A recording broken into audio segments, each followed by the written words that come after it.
Everything is fueled from me wanting to be a better person on earth. It's time to do your part. Welcome back, everybody. Do Your Part podcast. I'm your host, Brian Gallo, as you know. And as we're moving into more conversations, really the objective with these conversations is to find out a bit about interesting people, kind of their story, and what brought them to a space of sanity during these weird times. That's really the focus for me, because, you know, a lot of us are just going through this and trying to cope and deal, and it's hard. But you, amongst all of my other guests, seem to be happy. And so, you agree you're a happy dude, right? Well, you called me interesting, so that's interesting in itself. Yeah, I'm happy. Yeah, you are. Happy. And through all of this, with your kids, homeschooling, all this stuff, you've been able to still get your business done, keep your relationship thriving, all these things that are just hard to do regardless of a pandemic. But before we jump in, Andrew McCauley, a buddy of mine, I always ask my guests why you wanted to chat. So what's your answer? Well, I love your podcast, and I thought, why not get out there and have a chat with you? I'd love to, find out yours. I might even turn the tables and ask you some questions too. Oh, I dare you. I actually challenge people to do that. It doesn't really happen too often, but I would like that. Why do you think I asked you to be here? You ran out of all your friends. This is podcast number 974. He's got nothing left. I wish. Goals. Why did you ask me here? I don't really know. I mean, we've been working together for a while. Mm-hmm. We've done a few things. We did some fun live events virtually together, and that was fun. And we got to meet each other back at the start of the pandemic, I guess. Mm-hmm. Pandemic friends we are. I like that, pandemic friends. I mean, a big reason as to why I asked you to come on the show, as well as Ava Marai and a couple of other guests, you're from Australia, and you living here, you have just a different perspective, a different idea. Going back to the word experience, this is a different experience for you as it is for people that were born and raised here. Right. There's a lot of things that you probably are head scratchers for you, right? There are a lot. Okay. Right. There are a lot. All right, and we'll get there if it comes out naturally and organically. Yes. But I appreciate you being here, and that's the main reason why I wanted to talk to you, is because you were born and raised in Australia, and you've got just a different perspective. Yes. So let's go into your story. And we've talked a bit about this before, but tell us, I know you're from Melbourne, not Melbourne. Melbourne. Yes, Melbourne. Okay. Melbourne, Australia. Let's see. I grew up in Melbourne, is down southeast of Australia. My parents were into computers back in the 60s and 70s, and I was lucky enough to have the very first electronic tic-tac-toe machine, noughts and crosses machine in Australia, in our house. In Australia, not the world, in Australia. No, in Australia. Okay. That was the world to me back then anyway. I didn't know there was anything else outside of Australia. But it was this monstrous thing, right? This monstrous electronic thing, and it was huge, almost the size of this couch, and all it could do was work out whether there was 3 crosses in a row or 3 zeros, and all this computational equipment, but it worked, and I was fascinated with that sort of stuff. So, I began loving that sort of thing, and then I wrote my first computer program when I was about 8 or 9 years old, late 70s, early 80s. Most of us don't even know what that is now. No, I know. And you were doing this. Wow. Well, I grew up with all this stuff. One of my first jobs, I remember as a 10-year-old, going to work with my dad at his computer shop place, and I was soldering the little chips into computers. I didn't know what I was doing. I knew what I had to do. I knew I had to just solder things into the computer. But that was one of my first jobs. When most people are riding their bikes, I'm out there soldering chips. Yeah. But anyway, so that was my early introduction to computers and stuff. I didn't like computers much after that because I had a school teacher that was a little dodgy, we'll say. Dodgy. He turned me off. I didn't like his style, and I lost interest in computers until much later. So that one person had enough power to extract the passion you had. Yeah. It's funny how some teachers or anti-teachers or people like that can really destroy dreams, I guess. Not dream. Well, it wasn't really a dream of mine, but it was just something that I could have done more with because I liked it. But because of that, I'm like, not gonna go down that path. Yeah, that's an awful reality. Yeah. I guess that's a side convo which has to do with us being confident and trying to blur out that outside noise. But teachers, their influence is a little too strong. So go on. Yeah. So, when I finished school, I went to university. I was doing rocket science. No, I was actually doing applied chemistry. Go figure. So close. Oh, well, so close. But anyway, I got a job in a pub. So in pubs in Australia are like Starbucks, right? There's one on every corner. It's very culturally acceptable to go to the pub with your family. You take your kids with you. They have these massive playrooms for kids. Like I'm talking $200,000-$400,000 playground, gym equipment stuff. Can you those McDonald's that have some of that would be a tiny little playground for most of these pubs, for some of these pubs, right? So we're talking envision a huge kids playland in a pub. Yeah, it's huge. So and they would have Nintendos and Wii's and all that sort of stuff and all sorts of games. But when I got a job in pubs, I was in a rock and roll pub, and some of the biggest names in rock and roll in Australia came through there. I was lucky enough to go and serve them. I was the guy taking their ride or their drinks and stuff. So I got all these autographed posters from these bands. But then, I was thinking when I got this job, I wanted to just get some pocket money. I was picking up glasses. I was cleaning ashtrays, all the dirty stuff. I was the bottom of the rung. I thought I'll do this job for a couple of months and then I'll get out. Well, 17 years later, I finally got out, but during that time, I wasn't cleaning ashtrays for 17 years.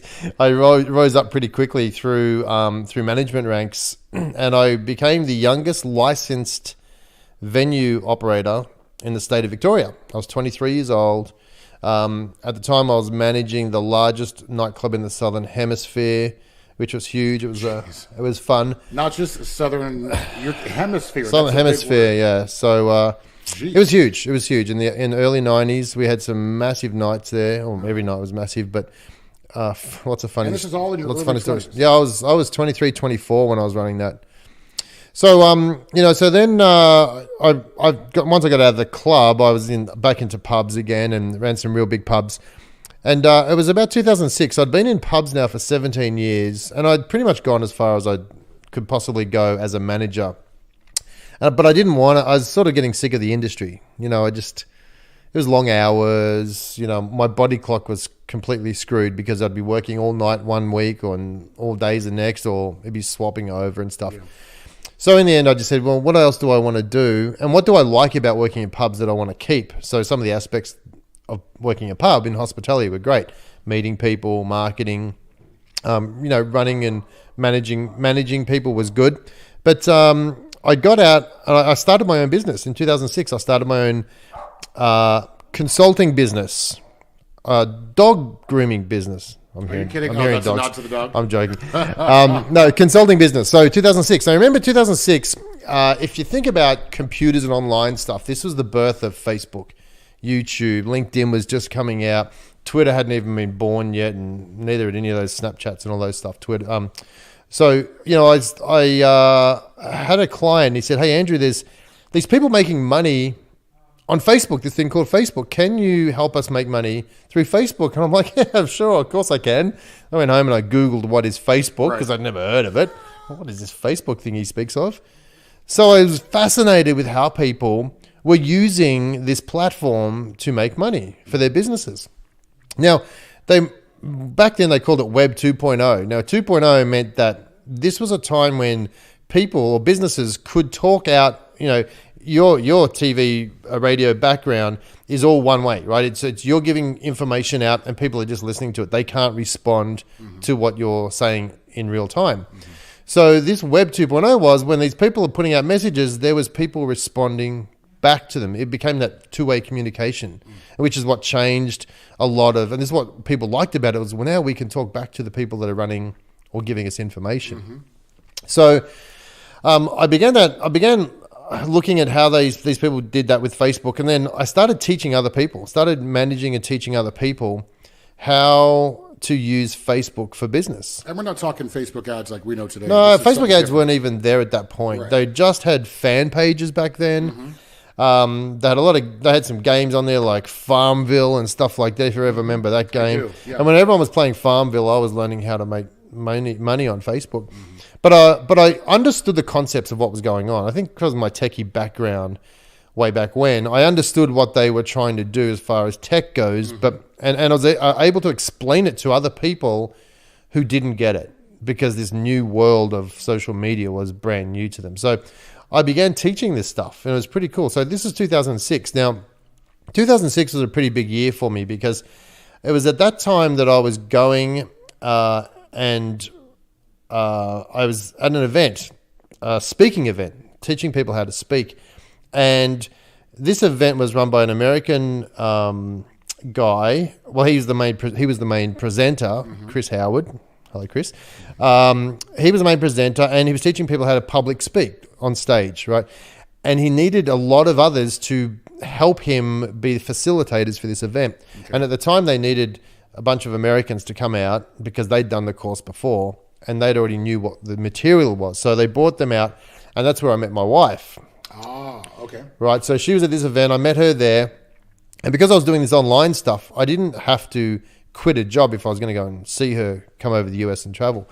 Same time, so here I am teaching this stuff for people. I got this, I met this girl, and then I've got this opportunity to be the crew director for this Australian company running these events. So they wanted me to travel around Australia, setting up these events, helping them set it up, but also managing the volunteer crew that would come and work at these events. So it was pretty cool. So I thought, this is pretty exciting stuff. I thought, well, while I'm traveling, I could probably teach this stuff to all these different people in different cities. Well, the job lasted, I was 1 month into the job, and they said to me, listen, our UK office has just got rid of their crew director. Can you help us run the crew in the UK? And I'm like, well, of course I can. I mean, a lot of it was online, but I had to travel a fair bit. I thought, well, the US is sort of halfway between Australia and UK. I could go and see this girl I met, and they can pay for it, and happy days. So about 6 months into the job now, I'm doing the UK, I'm doing Australia. Chris Howard, the guy who we were speaking for, he had his own company over here in the US. He's like, can you come and do it for me as well? So suddenly I've got 3 jobs for 3 different people doing the same job, if you like. Between the 3 companies, we were in 8 or 9 different countries. So I was traveling to all these countries. Now, what I was doing at the same time was when I'd do these events, these personal development events, the day or two after, I'd run my own social media events, and I'd teach people all around the world in my own classes about how to use social media, how to use Twitter, Facebook, LinkedIn, YouTube, So all that after sort of your stuff. work day, you would... After my work weekend, so we would be doing, 6 in the morning till midnight, 3 or 4 days. I would go up. I was behind the scenes, and then the Monday, the Tuesday, I'd be the guy on stage teaching my own stuff. Now the cool thing was I didn't have to pay to go and travel to these places. All I had to do was pay for the room hire, and I'd charge people for my event, and it was good. So I was teaching and learning and teaching and doing making this, money. making money at the same time. Yeah. And how old are you at this point? At that point, I was about 35. Okay. And 35. still not living in the States? Still? No. So, residing I moved over here in 2007. So I just moved over here. So I was sort of living here now, based here, still working for the Australian company, still working for the UK company, and working for the company over here as well. So I'd moved over here in 2007. So I've been over here for about 14 years or so now. So this is home. This is home now. So yeah, so we got married in 2008. Did you go back to Australia to visit? I was going back every 3 months, 2 months at one point. Yeah, because I was traveling. I was doing a lot. So it was good. In fact, I got to see my friends from Australia more because they knew I only had a short window when I was there. Haven't been back, obviously, since COVID. The year before that, my mum came over here, so we didn't take the family back. But I do go back every year, pretty much. But they're not letting me back in the country for another year or so I'll be not going there for a little bit of time. So, at the same time, so around about 2010, I got my own, I started my own company with a business partner of mine, 2009, 2010, and we were doing a lot of social media for people. We were building websites, we were building social media stuff. I was also teaching at the Ultimate Internet Bootcamp, so that was another big production, 500-600 people in a room with a computer, all learning how to build websites and membership sites and that sort of stuff too. So the gig with the personal development lasted for about 5 years. So I traveled a lot for over 5 years, got to see a lot of the world, got some fun things going on, and met some great people through that. And then I was teaching for another company for a little while, and still traveling with that, teaching people. So I was mainly on stage. I wasn't doing the crew thing. But at the same time, I was doing a lot of work for a lot of local businesses as well. Just helping them with social media marketing, digital marketing, all that sort of stuff. And here we are today. It's a couple of years later. A few integrations of different companies that I've had myself, but still working that whole digital marketing space. Not traveling as much anymore. I probably will ramp that up once COVID disappears and the kids are old enough to travel. At one point, I didn't want to travel with the really young kids because that was just a hassle. Yeah, it's so not good for them either. But now, even my wife the other week said, "Hey, you're going to go back and travel?" I'm like, well, if we could take the kids, it could be a good thing. So that is a bit of a story. I know it's a bit long-winded, but yeah. Well, we want long-winded. We want some detail. I do. And so there's a lot of technical words and, computer programming. I shouldn't say those are technical words, but a lot of stuff that's Greek to a lot of us. But yes. Again, it's interesting to know a bit about what you do and how you got here today. Yeah. Now I want to get into kind of the layers of you and a little bit more about the human side of you, right? So I want you, I'm just going to start throwing some questions at you, all right? So I want to talk a bit about your experience growing up in Australia, and let's just put it out there. Was racism something that you experienced in Australia? Was racism what was that? No. It's that's a great question. It's been a very interesting role because my wife is from the US. So when we have a racism discussion, just when things come up, Black Lives Matter and all that sort of stuff, it's foreign. It's been foreign to me because we didn't have. Now I'm not saying we didn't have racism, but we didn't have. It wasn't as big because it was probably swept under the carpet even further, which is worse. Yeah. Because some of the Aboriginal and Indigenous stuff that went on years and years ago is just horrendous. So, but we didn't have a lot of the Aboriginals in our schools. So we didn't have, especially for the Indigenous people, we didn't have that in our schools. But what we did have was a lot of nationalities. After the Second World War, a lot of Italians came in. Then we had a lot of Lebanese, a lot of Greeks. In fact, in Melbourne, we have more Greeks in Melbourne than the second biggest city in Greece. Wow. It's insane. Yeah, it's crazy. I didn't realize it was so diverse. Yeah, it's completely diverse. So if you're in Melbourne, in all of in Australia? Melbourne, they're all over Australia, but in Melbourne specifically. Okay. If you're a big food fan, if you like food, Australia is heaven. You can get any food from any country and some of the best quality stuff anywhere because of the diverse people that have come. So, growing up. When I went, I just had a lot of barramundi and kangaroo. Oh, there you go. Yeah. Makes you hopping mad. That kangaroo stuff bounces off your plate. It was actually not bad at all. Kangaroo is great if it's cooked correctly. I went to, it was like fine dining, and it was if it's too cooked, it's rubbery as heck. That's tough. It was gamey, but it was good. Okay, sorry, I had a me moment. Go ahead. Well, that's enough about me. What do you think about me?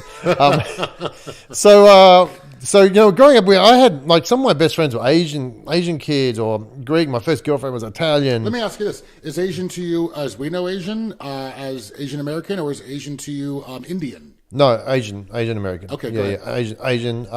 Indian is Indian. We got a lot of Indians there too. But so a lot of my friends are all from those backgrounds, and I don't remember. I mean, there was a couple of terms that you'd have for some of them, but most of the time, from my perspective, it didn't seem very racist as such, if that means. But now coming over here and looking at what's going on and what's been going on, and now I look at the history a bit more because we didn't learn American history at school, so I'm still trying to work out who is these statues they're pulling down. Like, why are you pulling him down? I don't get it. So I'm just trying to work that stuff out because it's foreign to me. So racism was, but I guess the question was, racism was very bad to a point where it wasn't even spoken about because it was swept under the carpet so much. Now, even just 3 weeks ago, we have a national, like you guys have July 4th, we have January 26th, which is Australia Day. But now there's a very strong call to get rid of it because that was the day of the takeover of white people coming to Australia, and it symbolized a lot of bad and negative stuff for Australians. So now there's a big call and big push to change the date on that. So how do you feel about that? Well, it's been Australia Day for, I can't even remember the date the date it started. But I think at the end of the day, what happened with the white people, they came to Australia, they did something. Now, whether it's January 26th or June 4th or whatever other date it still happened, and I still think people are going to complain, or not complain. People are still going to recognize that happened. So why are we even celebrating anyway? And I don't think the point of Australia Day was to celebrate that aspect. It's to celebrate, okay, this is who we are, Pride. this is where we're at, right? So pride can get messy.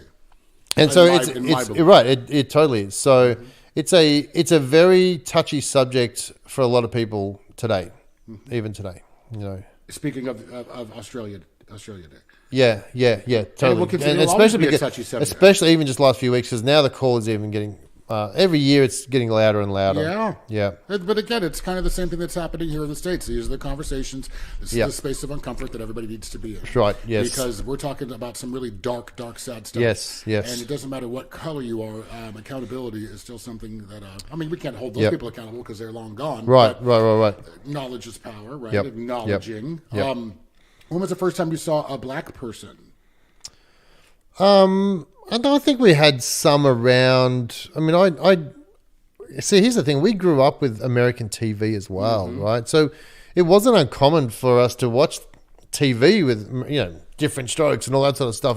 Like so, it wasn't weird. It was just that was just normal. Yeah. Okay. Cool. It didn't make it. It wasn't weird for us because again, for me, granted, I've done a bit of traveling, but for me, the idea of your experience in Australia, you named Middle East, you said Lebanese, Greek, Asian, but you didn't say anything about African, right? So I know for a lot of people, if you're not exposed to black people, I spoke to a woman. I was in Michigan. This was like 8 months ago, and she said she didn't meet her first black person until she was 17. Oh wow! In the States. Oh wow! Right. So wow. Okay. Bringing it back to me, when I've been to Australia once, and I was there for a short period of time, but I met a dude who was Aboriginal. Is that the way? Yep. Aboriginal. BC? Yep.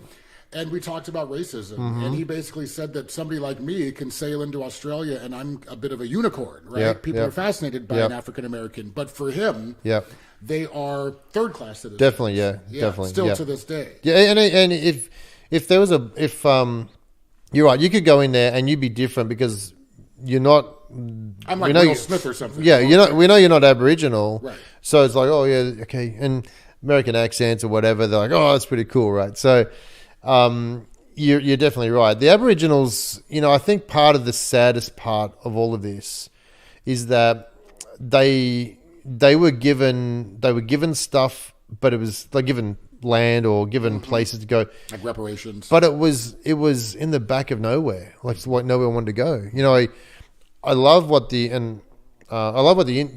native Indians have done here as far as really mixed up the blocks. This is not US wide, apparently, I've found out since, but here in the valley where they've got bits and pieces of like blocks, and they did it so that they wouldn't get chucked out to the side and everything else built. So I thought that was very, very smart of them and fair to do that. And but the poor Aboriginals and Indigenous people out in Australia, there's your block over there, and then let's go and build everything away from them. So now they've got nothing out there, and they just it's tough. It's tough. We're just now, as far as Americans, you mentioned that you didn't learn about American history, and I guess why would you? But now we understand the importance in 2021, but we're now just learning about some of the experiences for Aboriginal people and the real story and the darkness that's wrapped around Australia. It's pretty heavy. It is very heavy, and it's sad, and it's brutal. Let's talk about traveling, because you've obviously traveled a lot. Let's talk a bit about freedom and poverty. It's kind of throwing just some key words at you, but a lot of people here in the States are like, we want our freedom, and freedom, and you're compromising our freedom. But I think for people like you, for instance, who've seen a lot, what do you have to say to that? When you've seen probably third world situations, people who really don't even know what freedom is like, let alone can't read it or spell it. What do you have to say to people like that here? I think it's an interesting concept. I think this whole constitution thing, I'm just going to put a bit of twist on it, but this constitution is going to be the biggest downfall for people's freedom because, you've got two differing, and I don't know the Constitution as much as everyone else, but from what I can see, you've got one constitutional piece or amendment that says all our rights are this, and then you've got another piece that might say something different. We hear all this, especially with this whole COVID thing, you can't make me wear a mask, you can't make me follow orders, but then they're the things that need to happen, but people don't want to do it, so they use the Constitution to whatever.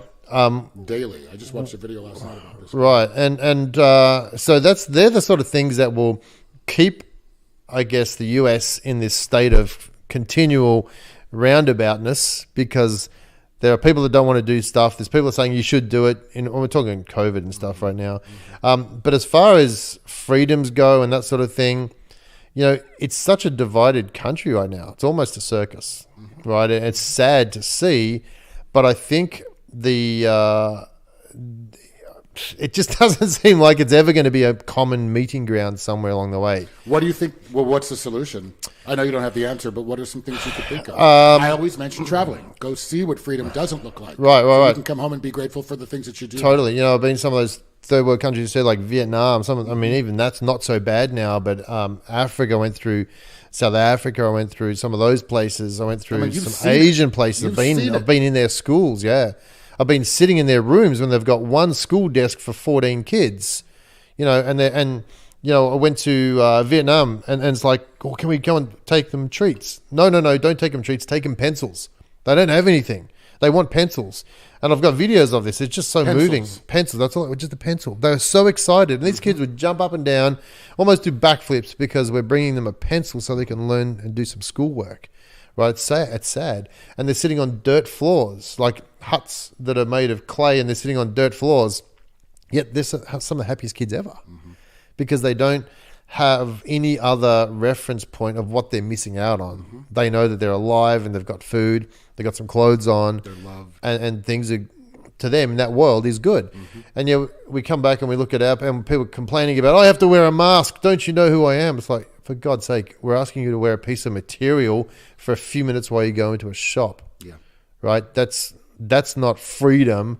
That's just do the bloody thing that everyone else is doing so we can stop this virus. Now, I'm not saying that's going to stop the virus, but it's proven to be part of the deal. So people are not wearing they're not wearing the mask because of the virus. They're being stubborn and saying, look at me, look how I can show you my rights. No, I know. It is absurd to watch really the videos of people that are trying to argue their point. Yes. And it's really just this, it's I can't even find the words for it. It's absurd. Either. It's pathetic. I can't either. It's like, are you looking for your 15 minutes of fame, or do you really just need to be heard? Because it's unfortunate. I think here's the other problem. Here's the other problem that I see is that the people in authority don't have the authority to do that they need to do. So I'll give you an example. Australia has now got no COVID, pretty much no COVID. If they've got cases, 2 cases, they'll shut the state down snap shut for 2 or 3 days, they'll trace.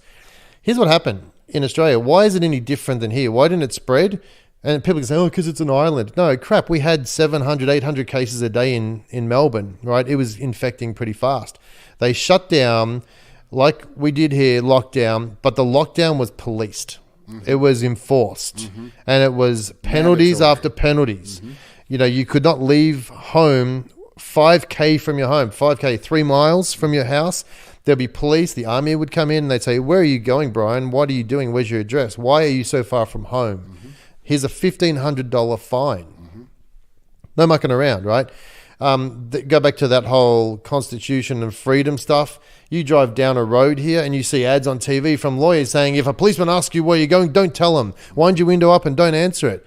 In Australia, part of the legal process of you driving on the country's roads, the federal government's roads, is that if a policeman pulls you over and asks who you are, you've got to tell him. But you comply. That's your deal. So in Australia, when they're saying, where are you? And they weren't answering, they were smashing windows and dragging people out of their car to find out who they were, and then throwing them in jail because they weren't. Now, this sounds like it's over the top. It doesn't sound like it's over the top. But at the end of the day, there's no virus. There's 10,000 people going to the sporting events. The nightclubs are open. Musicians are playing back. Back to normal. Back to normal, right? What you just said does not sound aggressive or over the top to me at all. It doesn't. Some people would say that it has a taste of communism. But there's a lot of people in Australia saying, the government's this and they've got too much power and all that sort of stuff.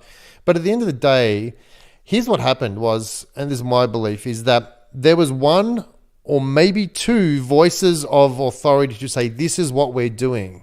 Over here, and it's been, and I'm not I'm not talking political. I'm talking CDC has an opinion. The government has an opinion. The governor has an opinion.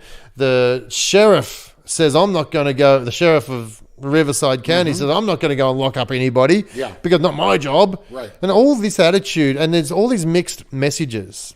And people don't know who to believe. Like, well, the prime minister, the president says one thing, and the CDC says something else, and then the bunch of doctors on some video says a bunch of something else, and then who do we believe? And poor America, poor people living here are going, well, we don't know. Yeah. So we don't know who to believe because we're hearing all these stories. Let's just not believe anything and let's just do what we want. And therein lies the problem, is that the authority doesn't have the authority to be the authority. If that makes sense. It makes total sense. And it's not, the guy who runs Melbourne, Victorian State Premier, he had very, very bad ratings for a while because he was a dictator. They called him Dictator Dan. They hate him because he locked everything down, shut these businesses down and stuff like that. Now he's got an 80% approval rating. They love him.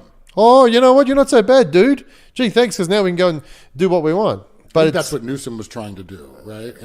He was, but I don't think he probably was, but it was half-assed because he didn't have the right people in place to. But I don't think he's ever going to win because of all of the laws that say you don't have to do this, or my freedom, or my constitutional rights, and blah blah blah. Yeah. I know I'm going on waffle, but that's where I'm at with it. That's where I think and that's part of this freedom thing. Well, and that's exactly what I was kind of expecting to hear. That's what I was hoping to hear. And I think that the biggest takeaway for me out of that is it's true. We're all being fed different information. And so it's very hard for all of us to be on one same page. Yeah. It's either MSNBC or Fox or this or that or Right. Like it's head spinning. Yep. And what we all really want is one voice to tell us, hey, here's the deal. Yep. Here's how we're going to get rid of it. Here's what your participation is going to be. And here's our end date. Yep. Well, I'll give you another example. Going on a tangent, but in Australia right now, Facebook has just got rid of all the news services on Facebook. I don't know if you've seen this. It's been on local news here and even Palm Springs. Facebook has decided that all the news channels, whether it was NBC or the Melbourne Herald or whatever it is, now you cannot share a link from any news service on Facebook. It's huge. Good. It's huge news. In huge news, and but who's reporting this to the people in Australia? It's the news services. Look what Facebook's doing. So all these people in Australia are, Mark Zuckerberg, you're a thief, you're a coward, blah, blah, blah. You can't do that. And, you suck dicks to that, But the reality is that these news services, this is what it's like. It's equivalent to this. Imagine the mall, right? The shopping mall here, let's say Palm Desert Shopping Mall, has got all this effort. They've built the mall, they've put the elevators in, the toilets and the nice concourses and all that sort of stuff. And they put a lot of effort in to get people to the mall. And the shopkeepers come along and they rent their little spaces. And the people walking around the mall are all walking in because the mall has done its effort to bring people to the mall. Okay. Now, all of a sudden, the mall owner is like Facebook. Okay. They've done a lot of work to put people on the platform, right? It's been a 15-year process to bring 2 billion monthly active users on the platform. Well, now some of these shopkeepers, i.e. these news services, the Murdochs and all those people of the world, are saying, you know what? We want you to pay us. You got to pay us for putting links to our website on your platform. And Google, they tried to do this with Google a month ago. Google backed down, but Facebook and Zuckerberg said, no, if you don't want to play by our rules, we'll turn you off. Yeah. So they flicked it off on last Monday. They flicked off for Australia only, right? They flicked it off. And in doing so, they flicked off a few other sites as well. But it was like, whoa. Now, think about this. All these news sites have been getting billions and billions of traffic from Facebook because, we share an article. Oh, Brian, check this article out about the penguins. And you go and look at it. You go to the news article site and you read the article. That traffic has come from Facebook. It wouldn't come from anywhere else. Now, all of a sudden, they're saying, Zuckerberg, you have to pay us to put our links on your site. It doesn't make sense, right? It doesn't make sense. So a lot of people are a bit blinded in Australia because they're not sure what's going on because the media, who's been hard done by, is reporting how bad it is. When in actual fact, So there's a bit bias. Big bias. But I want you to talk about the silver lining. Can you talk about the positive that will come from pulling news out of social media? Well, I think... I remember when Facebook first started, and I loved it. It was like, you share your pictures of traveling, your family, of your puppies, of your food, or whatever Right. And now it's turned into a shit show. Well, it is, and that's the problem because everyone's got an opinion, and that's what they want to push. Now, look at this election that's just happened over here. You saw the divide of people. You go for that person, that side? Oh, well, I don't want to be friends with you. It's like, really? So that sort of thing happened. But I think the problem with the news is that people only share what they want to share, which is natural. But how do you vet if the news is even correct? Some of these news sites were dubious at best, or they were getting their sources from dubious sources. So I liked the fact that you could use Twitter or Facebook to go and do your own research from different sites. If you're sitting here 20 years ago and watching the news on Channel 3, you'd only get Channel 3's version of news, right? You wouldn't get any other version of news. You'd only get what they got. Whereas you go to a social media post or a social media platform, you can actually see which news services you want to go and listen to and watch and follow. So I really liked Twitter especially for that because you had all sorts of incoming information about a particular subject, and you could choose which one you wanted to believe. Where do you get your news from? Where I get my news from? I have a couple of places. I have a news feeder that comes in, and I might look at some social things, but it's sort of a mixed bag. It's just a random question. Here's another random question for you, which I think will be tough to answer, but I need to ask. Give us some comparisons from Australia to the U.S. Okay, in terms of whatever. Okay, so let's see. You could say food or sports, but I want culture. Okay, so let's talk about this. $15 minimum wage. Okay, all right. It's a big thing that's just been pushed out here. In Australia, we have minimum wage around $18 or $19. Now, if we go to a restaurant, you and I go to a restaurant right now, and the owner of the restaurant has just been told that he's got to pay now his staff $15 up from $8 or $9 or $10 to $15. Is he going to eat that $15? Is he going to eat that gap? Is he going to wear that gap, or is he going to put the prices of the meals that we're about to buy up so he can cover the cost of his staff? I would imagine a little bit of both. I can tell you most of it's probably going to be in the end consumer like us. I'll bump it up prices. Okay. So you go and buy a bowl of soup in an average restaurant in Australia, it's $20, right? Just for the appetizers, just for the small stuff. You want to start going to a normal main course in an average restaurant, $25, $30 minimum now. So it's going to be the tide that rises everything, and all of a sudden we're going to start finding things go through the roof price wise, because now we're going to be paying for that gap. We're not going to the owner of the restaurant's not going to eat it. Why should he eat it? He's just going to float it up with everyone. So there's something that's going on right now in Australia. It's been going for a long time. Is that costs are high in Australia, very high. We pay a lot of taxes. We pay more taxes than over here, but we do have better roads. We have a great hospital system. We don't have as much homeless either, but numbers wise, you've just got so many more numbers of people physically living here. Do you think you don't have as much homeless because, as far as your mental health, or is there a mental health awareness? There is. Yeah, there definitely is. There's been a big push for that for a while. And those things are obviously there is homeless. Don't get me wrong. There is homelessness. It's not like LA where you can't shake a stick. It's not like that. It is. It's unbelievable in the States right now. I know. It's heartbreaking, but it's also it's jaw dropping. But again, for me, underlining issue is mental health. Yep. Is the fact that there's nothing being put into this, and these people are running around that need psych meds, that need counseling, that need they're suffering from PTSD. Yes. So I would imagine that one of the big differences that, again, with including healthcare, people are actually being taken care of mentally. Yeah, there is a very good healthcare system, and even for people that don't have money, there's that healthcare system that they can get into. So that has been a good thing. What are some other comparisons? So let's talk about food. Okay, food serving sizes on plates. You come over here and there's enough food on a plate for 3 people. Totally. Right? Have you been a claim jumper? I love those cakes. Okay, so go ahead. So you can eat, but people eat it. They eat it all. If they don't eat it, they take it home. The price of cheap stuff, cheap food, sugary food, taking cases of Coke cans and sugar stuff Australia is getting more obese as we speak, but the ability to have super gulps, those massive buckets of stuff that people drink, and we don't have that, and we don't have free refills either. Mm-hmm. You buy a Coke at a restaurant. Oh, would you like another one? There's another $2.50 or whatever they charge you, right? It's not just free open refills. So that sugar intake is not. Here's a weird question. So I know as far as growing up here in the States, we had the kind of pyramid of food. Did you guys have the same pyramid of food? Yeah. It was the exact same thing? It was meat and 3 veg.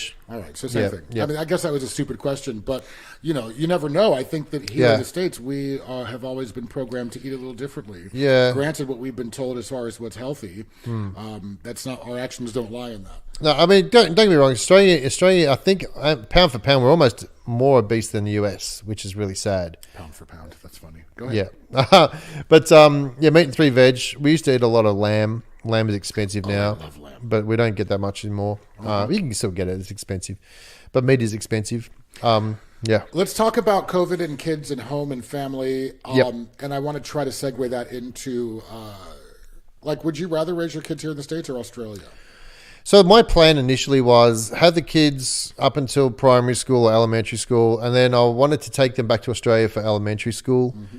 And for whatever reason, it didn't pan out that way. And I'm not overly upset about it. I think we've been lucky enough to have our kids at a good school over here. It's been a really, really good school, so I'm happy with that. But why was that part of your plan, to expose them to your culture? Just for as kids to grow up in what I went through. So not that they would have had a better experience, just a different experience. Okay. Nothing.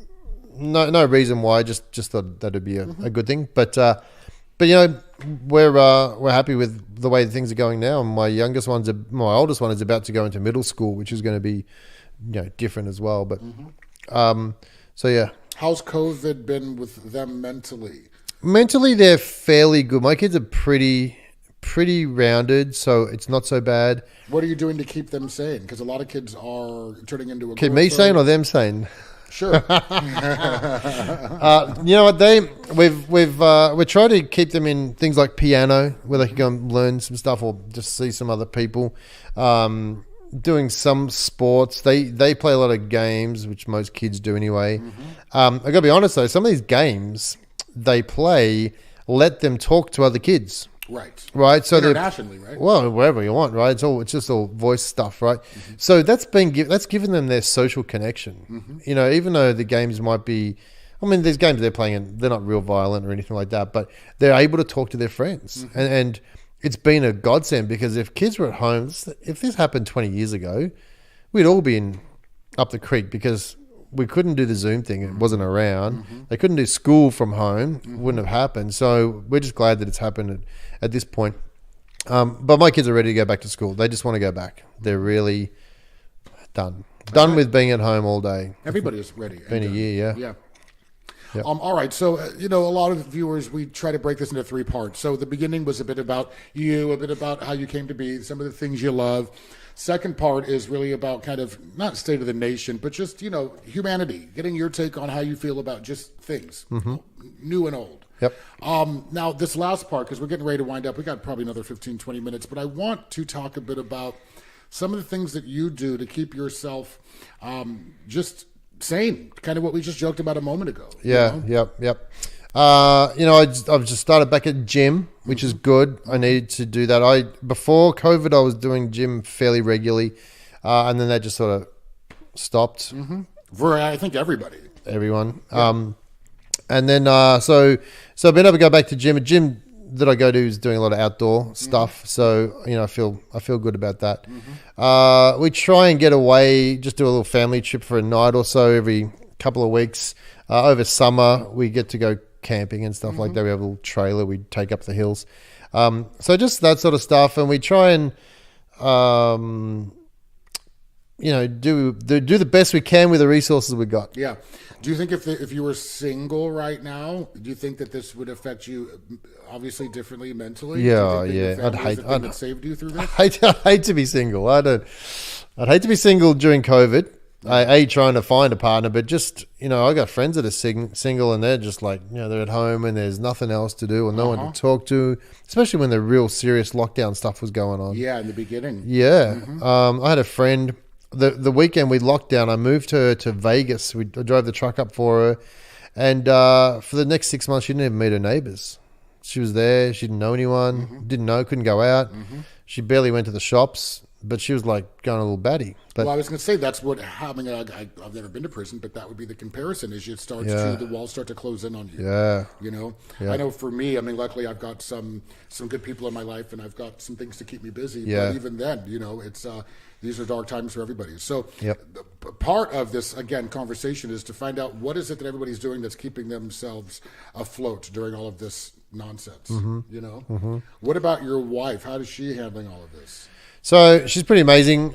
She's a marriage and family therapist. Oh, wow. So she works from home now. She was working for a company, but now she works from home doing telehealth stuff. She is busy, 8 a.m. to 6 p.m. every day. Can you imagine the amount of people needing mental help, and especially kids? Yeah, right. And the sad thing about it is that some of these kids... I'm not specifically saying any of her clients, but a lot of kids, their respite from some of the stuff that they went on at home was at school, in the school, and they could go to school and know that they were safe. Yeah. Now that hasn't been happening for them, and they've been subjected to a lot of stuff that Abuse. Just call it what it is.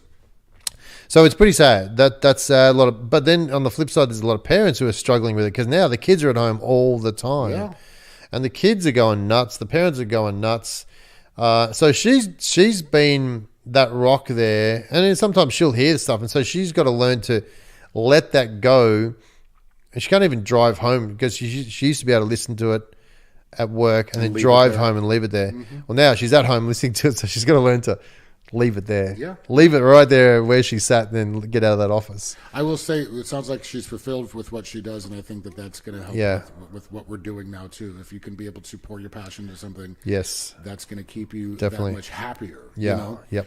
All right. So tell me, we talked about this last week. And I try to ask people if they have anything that they want to talk about or highlight or present to the viewers and listeners. Is there anything that you want to touch on? Let me see. What do I want to touch on? Right, because this is a platform. We have a healthy amount of listeners, and I feel like this is a chance for just a message. Well, let me ask you a question. Why do you want to do these podcasts?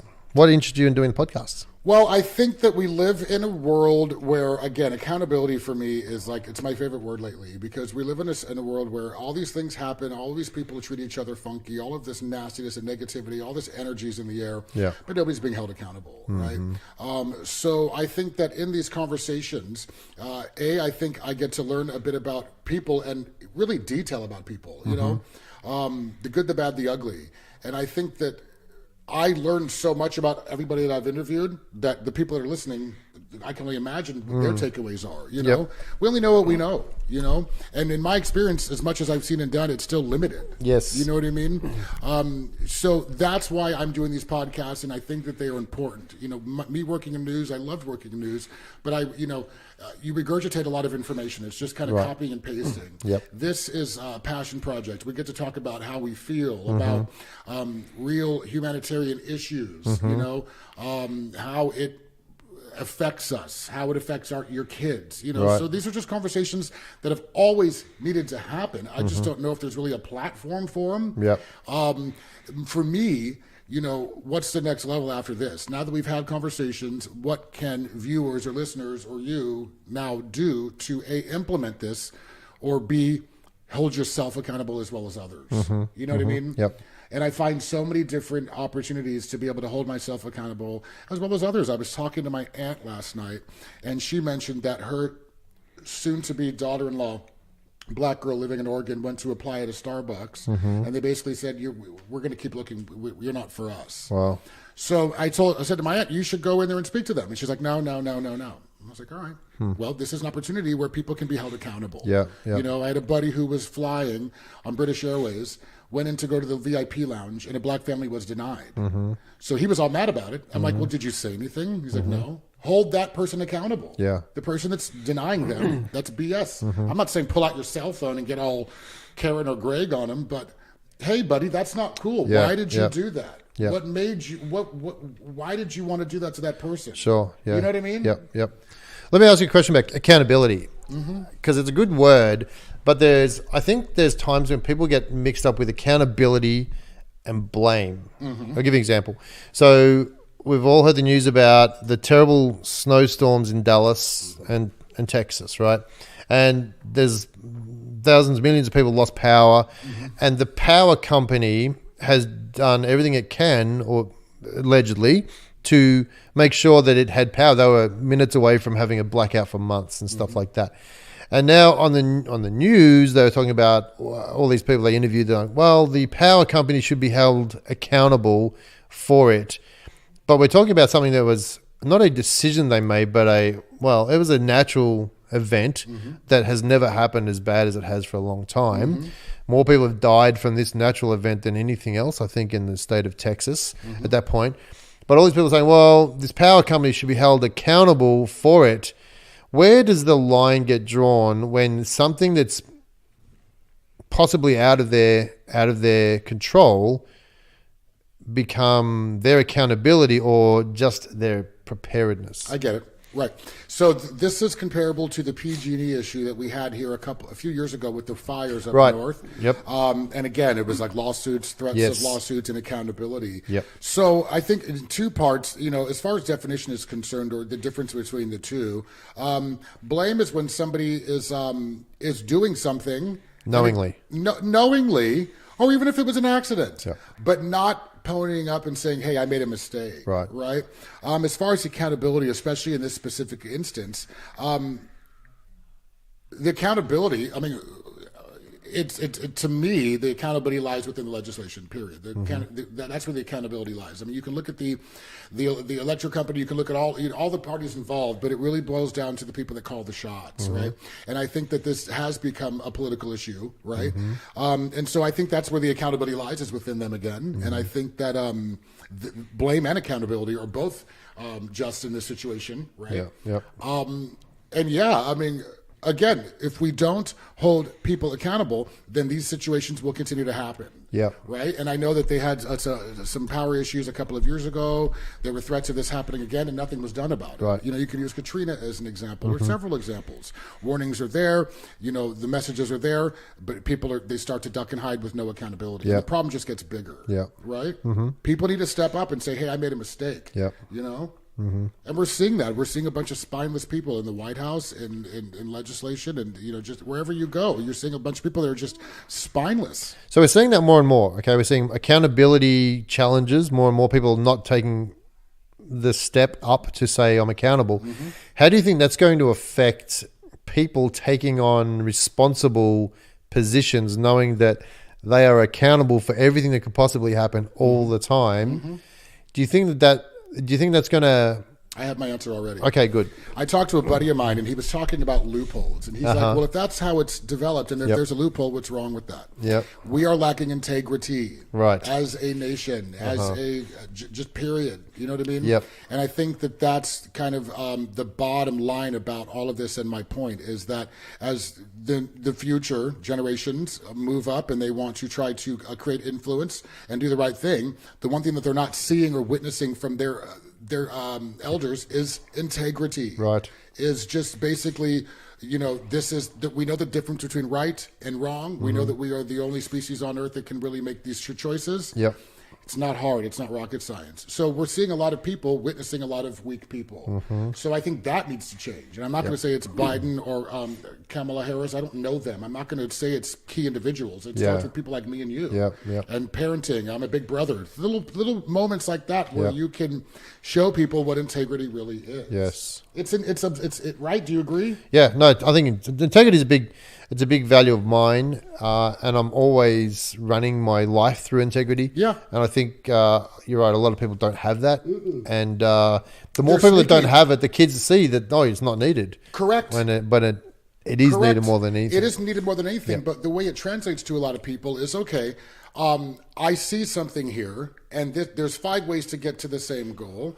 3 of these ways are honest, and one's fishy and one's not honest. Let me take this kind of fishy way, because I can still get to my goal before everybody else and still collect my prize. That's not necessarily the right way to do it. Right. You know, I talked to my buddy about, it was just Trump stuff, and talking about, like, he's like, well, if my friend has his son is wanting to go to Harvard, and because a black kid who has lower GPA, yada, yada, yada, like, how fair is that? You know, he's like, well, then I should be able to pay to be able to get my son, or, you know, figure out ways to be able to get my son in. You know, again, these are loopholes. That seems fair. I got to do what I got to do for my kid. Where's the integrity in that? Yeah, really. You know what I mean? It's not all about you and your kid. There are other people that need to be able to be fed. You know? Nobody ever asks me questions unto your part. Sorry. No, I love it. This is great. This is great. Anyway. All right, we're going to wrap it up. All right. Thank you for asking me questions. Do you have anything else you want to ask me? Later. Next time. All right, there's going to be a next time. There's going to be a next time. Let's send people to your sites and stuff. You know. Sure. Yeah, flashlightagency.com. Flashlightagency.com. You can find me there, or you'll find most of my stuff there. The Social Media Bloke is my personal website, which I haven't done much on, but all my social stuff's there too. Okay. The Social Media Bloke, BLOKE, good Aussie word. Love it. Based here in Palm Desert, works remotely, and is a powerhouse of his own, and a good guy. So thank you. Thank you. Thanks for having me. Of course. Third time's a Been charm. great. It's I great. appreciate you being here. Sorry, you got little bugs in here. No, they're bugging me. They're bugging you. Facebook, Instagram, Twitter. Follow us, obviously. Make sure when you're wrapping up that you share this. And also, again, go to those sites and please like our page. We need to continue to spread the word. And, hey, if you want to be a guest, email me, doyourpartpodcast@gmail.com, and let's see what we can do. Take care of yourselves and each other. We love you, and have a great day.